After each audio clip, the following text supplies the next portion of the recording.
Yuk, sebelum kita mulai pembelajaran pada pagi hari ini, bersama-sama kita membaca doa sebelum belajar ya. Ayo ketawa kelas, dipimpin ya. Bismillahirrahmanirrahim. Raditu billahi robba wa bil islami dina wa bi muhammadin nabiyya wa rasula. Rabbi zidna ilma warzuqna fahma. Amin ya rabbal alamin. Sebelum kita mulai pembelajaran, kita absen dulu ya. Siapa yang gak masuk hari ini?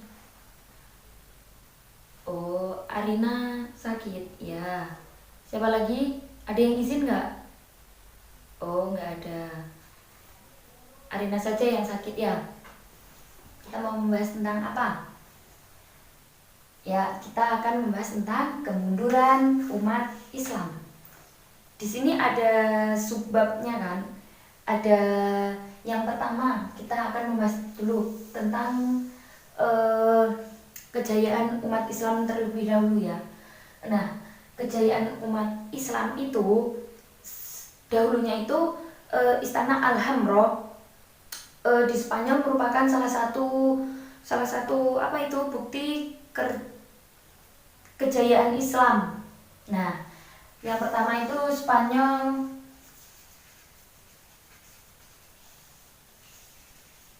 merupakan bukti kejayaan Islam.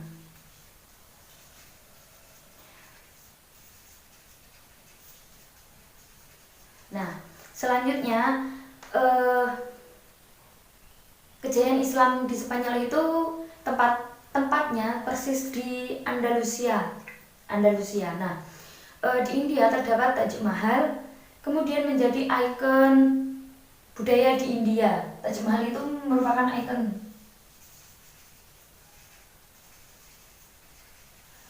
ya, ikon India.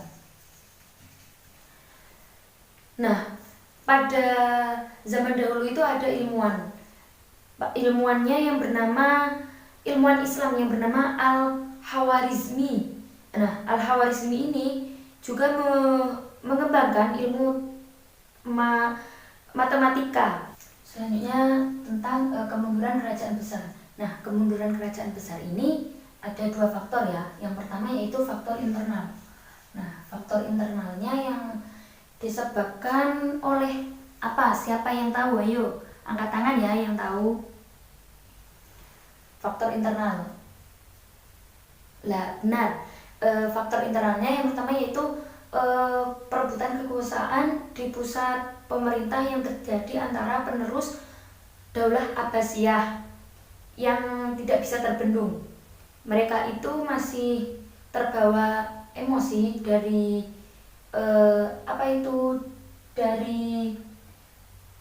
pada masa dinasti Umayyah. Selanjutnya yaitu fanatisme kebangsaan. Mereka itu menjadi pemicu perpecahan di dalam pemerintah Daulah Abbasiyah. Selanjutnya faktor internalnya itu dinasti Abbasiyah ini merupakan dinasti yang kaya dari faktor ekonomi, politik, dan lain sebagainya. Nah, namun tidak hanya dari faktor eksternal saja, mereka juga memiliki kemunduran kerajaan besar ini juga dipengaruhi oleh faktor eksternal. Nah, dipengaruhi oleh faktor eksternal. Faktor eksternalnya itu terjadi perang salib antara umat Islam dengan umat Kristiani. Selanjutnya dari dua faktor eksternal dan internal ini ada ya salah satu tokoh yang bernama Syekh Amir Syakib Arselan. Beliau mengungkapkan kenapa umat Islam ini tidak bisa sulit untuk maju. Ada beberapa alasan. Alasannya yang pertama yaitu umat Islam sudah tidak benar-benar mengamalkan ajaran Islam sesuai dengan syariat, khususnya Al-Quran dan hadis. Selanjutnya yaitu yang kedua, umat Islam ini tidak mau bersatu dan terpecah belah. Yang ketiga yaitu mayoritas umat Islam terlalu cinta damai dan takut mati. Nah, yang terakhir yaitu mundurnya umat Islam ini disebabkan oleh hilangnya semangat jihad mereka, gitu. Selanjutnya yang ketiga ya. Yang ketiga itu tentang penjajahan bangsa. Penjajahan bangsa Barat atas dunia Islam.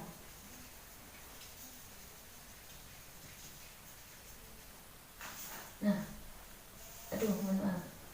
Nah, penjajahan bangsa Barat atas dunia Islam ini terjadi karena kekalahan. Yang pertama yaitu kekalahan besar antara kerajaan Utsmani dalam menghadapi serangan bangsa Eropa di Wina pada tahun 1683 Masehi. Nah, selanjutnya ada ekspedisi Inggris, Portugis, terus Belanda dan Spanyol dari abad ke-15 sampai 19 Masehi di kawasan perdagangan internasional Malaka, Gujarat dan lainnya. Mereka itu telah membuka mata mereka terhadap bangsa-bangsa Islam. Nah, selanjutnya itu ada juga bangsa Barat yang memiliki ketiga motivasi ini. Mereka itu mempunyai 3 motivasi, Spanyol dan Portugis. Nah, mereka memiliki semboyan. Yang pertama yaitu semboyannya yaitu gold. Apa itu gold? Ada yang tahu? Ayo angkat tangan. Ayo, ya benar. Semangat untuk mencari keuntungan.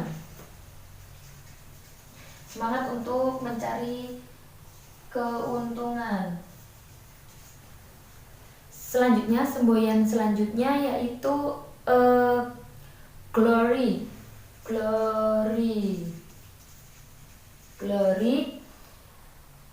Apa itu glory? Yaitu semangat untuk mencapai kejayaan dalam bidang kekuasaan. Dan yang terakhir, mereka itu mempunyai semboyan yaitu gospel. Nah, arti dari semboyan gospel ini yaitu semangat untuk menyebarkan agama Kristen di negara Islam yang mereka jajah. Nah, pada penjajahan bangsa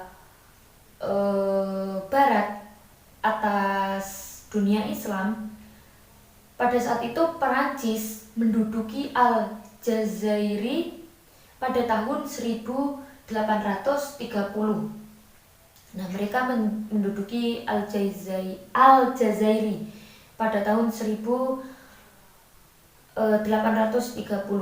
dan mereka itu merebut Aden dari Inggris pada tahun 1839.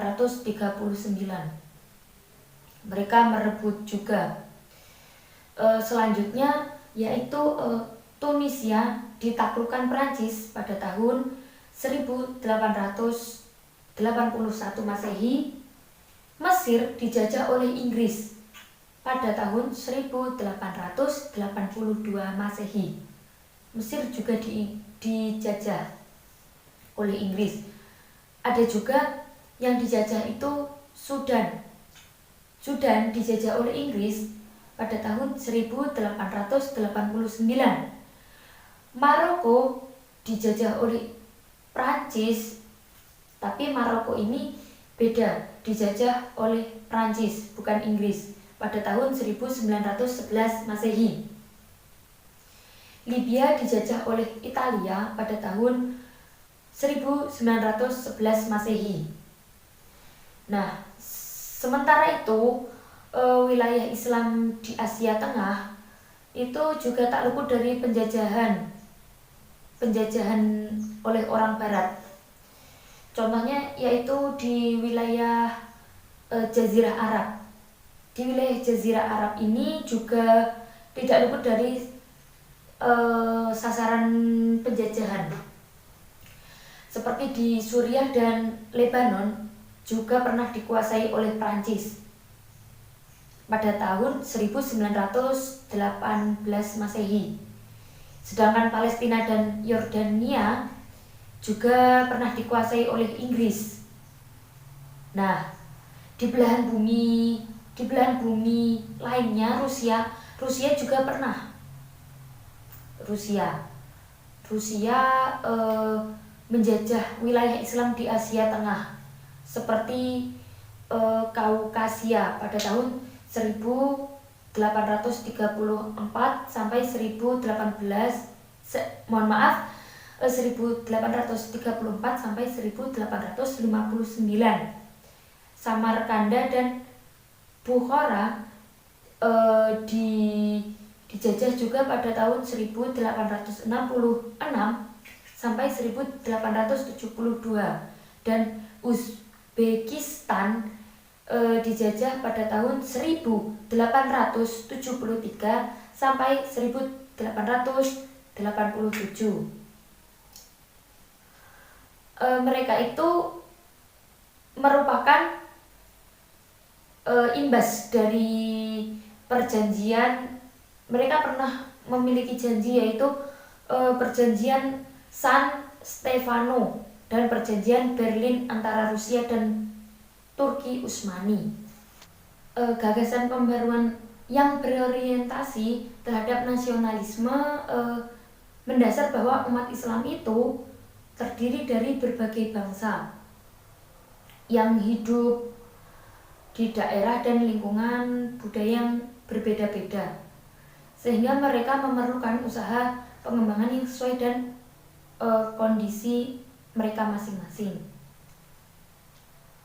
Oke, mungkin itu saja ya yang bisa Ibu sampaikan. Ada yang ingin bertanya? Kalau tidak, kita akhiri dengan doa bersama ya. Doa kafaratul majelis. Bismillahirrahmanirrahim. Subhanakallahumma wa bihamdika asyhadu an la ilaha illa anta astaghfiruka wa atubu ilaik. Wabillahi taufiq wal hidayah. Assalamualaikum warahmatullahi wabarakatuh.